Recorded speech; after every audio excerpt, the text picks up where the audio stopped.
feel like I finally got my head wrapped around how to do this correctly. So here we go. You're going to be in Fusion, okay? And over here, some of the things that I have not gone over yet include projects and also include basically the database of where you can get and move and edit any of your files, right? So first and foremost, let's learn how to create a new project, because this is probably the most important thing in order to maintain all your files. I'm going to give you, I think, like 7 or 8 files today. Eventually, I'm going to give you about 30. So I want you to understand how to manage all this. First step is to check on what all these little things you want to call it. I call it, looks like kind of like a Rubik's Cube. Basically, you click New Project once this is open. Within a new project, you can name this pretty much whatever you guys want. I recommend naming it, in this case, Automoblox Car. Okay? Press Enter, and basically you will see now it is showing the car itself working all good to go. Now when I double click that, I have nothing in here. It's kind of like a Google Drive, it's a Google folder. Okay? Pretty self-explanatory. I need to get these files for inside of here. So what I'm going to do is I'm going to go back into Google Classroom, and in Google Classroom you guys see that I just edited, it's called T9 Automoblox, and inside of yours, sorry, I got the teacher version, inside of yours, I'll edit this, you will see this file right here, and it's a zip file. You click on the zip file and it's going to bring open this separate tab that basically shows this file. Okay? Double click that. It'll list all of the files. In this case, I gave you 3, 6, 7 files. Do not sit there and try and download all of these. The easy way to do it is literally just to hit this little download button before you even open the folder, and then you will see this zip file down here. All a zip file is a compressed folder with big files in it. You click on that once it's once it's done downloading. Click on Automoblox, don't double click, and hit extract. Put this somewhere that you're going to know where it's at. I like to put it on the desktop. And then you can close this, minimize this, and you will see that it is right here. Inside there, you will see all of the files that I have given you. What you're going to do is I'm going to keep this down at the bottom of here of the screen. Keep it right about yonder. Open Fusion back up. Keep that so you can see it. And now you'll see this little upload button here. You hit upload, and it says drag and drop. I can literally select all these files at once, drag and drop them in, and it doesn't do anything yet. It just says all the names. You have to then, you can change the location of where you want it to be. I just made this folder called Automoblox Car, so I'm going to select that one. You see, change location, it says Automoblox Car. And then I press upload. Basically then it'll take all of those files and upload them, and I already made them Fusion files, so it shouldn't take that long. And you'll see complete. They're pretty quick. So what you're going to do is once you're done with all these, basically from here on out, you got to do a couple of things. So now they're all complete. I can press close, and as you can see, some of the images are still updating. Totally fine. If I want to see and refresh and see what they're doing, see how now they're, as every time I refresh, now they're completely done. Any questions so far? I know that's a lot. So now I have all my files.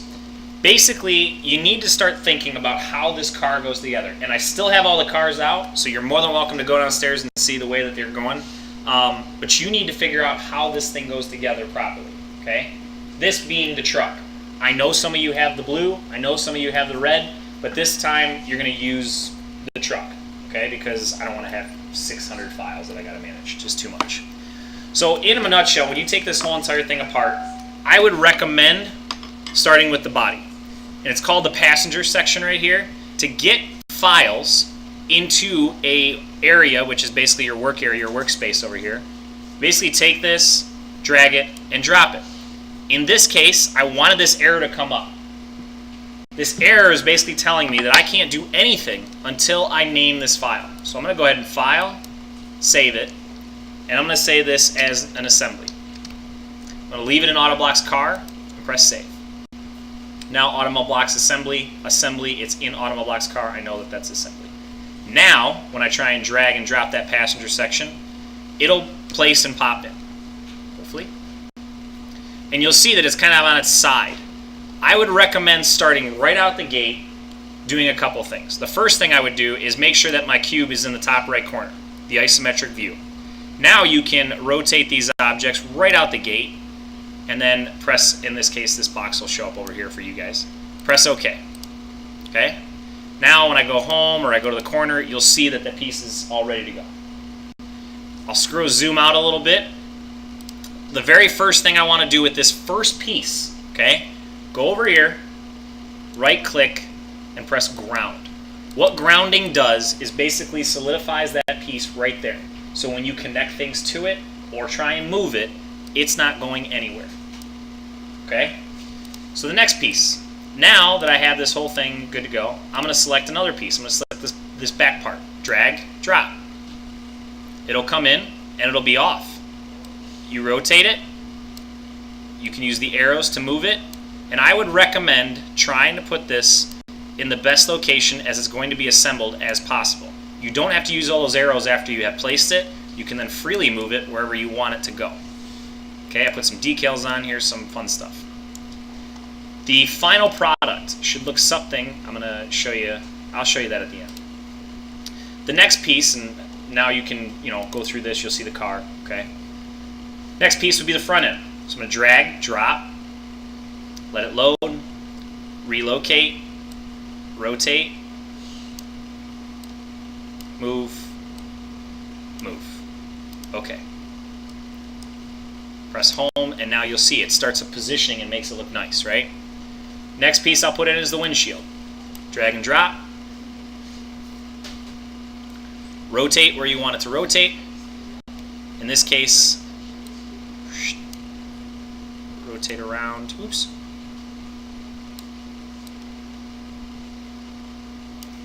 Press OK. You can move that kind of where it's going to go. Then I'm going to bring in these connectors. Now the connectors are what you guys cannot remove inside of your drawing, which is totally fine, and I'll explain a little bit more in detail a little bit later. But the goal of these is, these are automatically the pieces that are inside of these circles already, inside of the holes already. Okay, so I'll go over those in a sec. The next, and one of the last pieces here, is the axle. Drag and drop. Put all these pieces in. You'll see it moving around. I can twist this, let's say, like this. And if you look close enough, you'll see, I'll get over that in a little bit, but you see these ridges here? Those ridges are never going to be shown again. So if they are, you did something wrong. The tire. Let's bring the tire in. And if you notice, the last piece that I'm not going to bring in is going to be your, oops, let's move this, let's cancel that, it's okay. Is going to be your tire, right? So in my case, I'm going to go back, I'm going to look for my tire. I know it's in wherever it's at. Automoblox, I think. There it is. So I'll bring in this blank wheel. It may or may not work because I have a lot of fun forming on there. See if it gives me an error or not. It did. See, more info. It's okay. What I just want you to see is the tire itself. 180. Let's rotate this, press OK, and I'll move this around the area that I want it to be. Now I'm only going to do one of each of these just because I don't want you guys to see, I want you to work with this on your own, okay? So now I got this piece here. The other little trick that I kind of want to show you guys, now I can close this. If you right click and go to set orbit center, you basically are controlling where you want the orbit to go around. So now when I orbit, it goes around there. If I right click and say I want it to go around here, now when I orbit, it goes around there. Might help you when you start getting into moving these things and you're zoomed in really far because it'll mess with your eyes. So first thing, put all the pieces in. Are there any questions so far? Are we good? Now let's put these things together. The easiest way is to just press the letter J on your screen. Okay, this prompt will come up. You are always going to press capture position. Basically, it means that wherever we place these things, we want it to leave it there until we tell it to be moved. Press capture position. Now I'm going to lock and move two components together. So the reason that this came in like see-through is because that's grounded. It's not going to go anywhere. So by looking at my object right here, the back piece here and here, these two holes, have these connectors in it. So if I look at this connector, first of all, it's backwards. So I'm going to right-click, find it over here, right-click, and move or copy. I'm going to rotate this around to be the right orientation. Press OK, and now it's where it needs to be. I'm going to right click, set orbit so that it's like over here so I can zoom in around. Now I'm going to press that letter J, capture position. And I'm going to select, as you can see here, you can select edges, surfaces, and as you're looking and what you're looking for, these little half circles here, okay? Those are representing what is touching and what is connecting to what. Think of it as a little magnet. Okay, that little magnet is going to be what's actually going to be connected. So if I select this outside edge here, and I know that that edge is going to be on this outside edge, when I click that, it will move and shake in X, Y, and Z directions. The reason it shakes is because it's telling you that this type of joint is a rigid joint. It is not going to go anywhere in the X, the Y, or the Z direction. I can press play again and it'll jig like that. Okay? And then press OK. That piece is not going anywhere. I try to move any of those pieces, excuse me, and they won't go anywhere. Now I'm going to rotate this and put it around. The fun thing about joints is you can get them as close as you want. You can also press up here in assembly, joints is right here. So I can select a joint again. In this case, I'm not going to rotate it. I know that these jagged pieces need to go in the inside of this peg. So I'm going to select this edge, and I know it needs to go onto this edge. It'll automatically mess it up, right? So what I want to do is I can do a couple things. I can either offset it, flip it, by just pressing that button right there, or I could rotate it and make it the right way, whatever I want to do. If I press OK, now again, this peg is locked in. Okay? A couple things beyond that. Now let's say I want to connect this piece into here, and again, you're going to use pegs. You're going to use the insert here, you're going to use a peg here. The outside, where the tires are go, they do not need inserts. They're called connectors, I call them. You do not need inserts for those. So what I'm going to do is I'm going to connect that piece into that hole there, but first I need an insert in the inside again. So a couple things you can do. That insert's in there now, right? It's going to be a pain in the butt to try and see it. I could go back here and I could bring in another connector. The problem with that is then you're going to have 15 connectors here that are all different. If I copy the original connector, then if I change the color, the physical material, all that stuff, it'll change them all at the same time. Makes it a little easier. So what I want to do is I want to see that thing. I'm going to click the body, and you see it underlines it in blue here. I'm going to turn this little light bulb off. It doesn't make it disappear, it just makes it hidden. Okay? Then now I can see this piece, and if this piece was in the way, I could also come over here to the axle, turn that off if I wanted. They're still there, they're just not visible. Makes it easier for you to select objects. So now I have this connector. I'm going to right click, and then I'm going to press move and copy again. But instead of moving it with all these arrows and stuff, I'm going to select create copy. Now what it does is as I move it, it literally just creates an exact copy of that piece. Okay? So then I can move that piece, and then I'll turn all those lights back on. That piece is literally inside there. It's okay, I can move it around because it's not constrained yet. And I'll rotate this around. And I'm going to joint, or just press J, capture image. Same thing we just did. Outside edge, bop, bop, bop, bop, locks. Press OK, you're good to go. Any questions so far? Okay, so within that, let's also copy this one. Right click, move copy, create copy. Let's move another one over yonder. Same thing, J, capture position, outside, outside. I want it flipped, press OK, and now I have that part. The next piece, let's do another connector. Let's take this piece off, and let's see these connectors. So I'm going to go back, right click, move copy, create copy. I want this one to rotate, and I want it to go back over yonder. Press OK. I'm going to insert that, J, that side, that edge, locks in, press OK. Bring those light bulbs back on. Now let's insert these pegs inside of there. I know I didn't put the other green one in, but just for the sake of time, I'm just going to show you guys how to do this. You could take the back of this peg and you could take it to the back of that surface way back there, okay? The problem with that is what if your mat's like literally 0.001 off? It'll look wrong. It won't be right insertion. So what I do is I cheat. I literally take a surface that I know that I can see.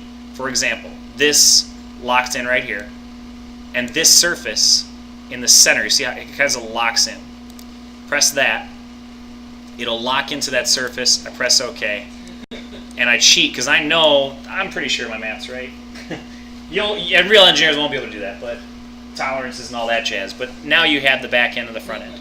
You do the same to these pieces. Okay. I also cheated a little bit on the windshield. I locked into the windshield, a little bit different. If I zoom in here and press J, you'll see that these edges kind of pop up.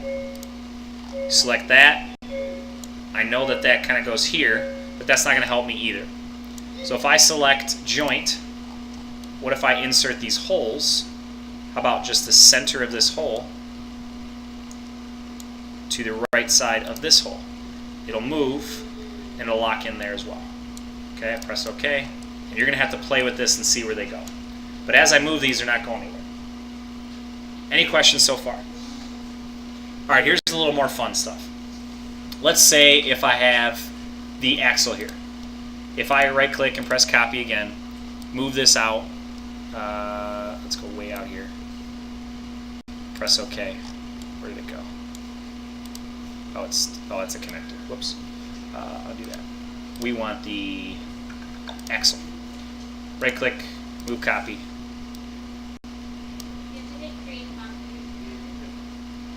I thought I did. Move copy. Create. Oh, I'm special. Thank you. See, you're teaching me. 90. Good. Press OK. That was a test. You passed. Thank you. So now I move this over. I'm going to connect this connector without a green thing. You don't need the green things here. Capture position. This outside edge with this inside edge. It locks in there and we're good to go. Same boring stuff. If I drop this down, there are multiple selection types of how you want these things to move, though. You just saw that it locks in. Those are easy. What about things you want to twist, rotate, make look like the tires are spinning, that kind of stuff? So we're going to do rigid. We press OK here. Now I want to bring in this wheel. Let's lock this wheel into this tire. Capture the position. Let's make this outside edge with this edge. It locks in there. I press OK. Now this piece is one solid piece, right? I want to put this onto this peg. But it doesn't just stick on there. These things rotate. They spin. Okay? So I'm going to use joint, capture position, and now I'm going to use revolute. If I scroll in, you're going to see that this, see how I can select this whole section along with this outside section. If I do that, you'll see it spins, right? It's a little off there, so we're going to have to mess with this. I'm going to say revolute, and I recommend picking a face. So if I know that this face right there is connected to this face here, when I bring that in, it rotates, press OK. So now, when I rotate this, it rotates as it's moving in the real kind of concept. It won't be able to move anywhere. It's not going anywhere. After I move it, you know, one way, the other, whatever way you want to go. What's that? So I'll go over that later. Those are called motion links, and that's a whole other thing that you have to link all those to go at the same time. I can even show you guys how to make the car look like it's moving along an atmosphere too. We'll go over that later. Okay? Let's just get the car together. It's baby steps. Your car, the last thing I need to show you. You can even, like Trey, I can even do it, like this is called animate joint, and literally it rotates by itself. I'm not touching it. Those are a little bit more complex. You got motion links. It's a whole thing. I don't want to confuse you and get all into that, okay? So anyways, I have these pieces, right? The last thing I want to show you. Let's say you bring in your new wheel. Let me go back and look at a wheel. Drag and drop this, right? And let's say for the sake of your measurements, they're off. There's something wrong with them. You can go in here, and I'm just going to press OK. You can change this to make it whatever you need it to. You can cheat in this case. Okay, I'm giving you permission to cheat. If you go through here and you press modify, go back to solid and modify here, you can go to scale. You click on your object, a point that you want to scale from, which usually is going to be your center point. You drag this, you can make it smaller, bigger, whatever you need it to do. You see how I only selected one entity? You can select multiple entities and then move it all at the same time. I missed a piece. But you're going to modify this to get it as close as you humanly possibly can. It doesn't have to be perfect. And that's all I want you to do is modify it to fit into this tire. If you need to. You might not to. You might be perfect and you might be good to go. The end goal is to make it look something like I did when I assembled this. So the green one I did was this, and again, you can change all the colors, all that stuff, but in the end, you're not going to have this little decal. I didn't put that decal on yours, but basically, that's the gist of the car. That's all I want you to do is put the thing together. And if I take out, like again, the passenger section, you'll see all the bearings and all that kind of stuff are in there, right? My pegs are all in there. We're all good to go. Okay? If I take these out, I'll show you. The pegs are in there. We're all good to go. Okay? Are there any questions on any of this? You don't need to put the connector, just the axle, correct. So basically, that's it. If there's no more questions, I'm going to give you guys your screens back and you're good to go.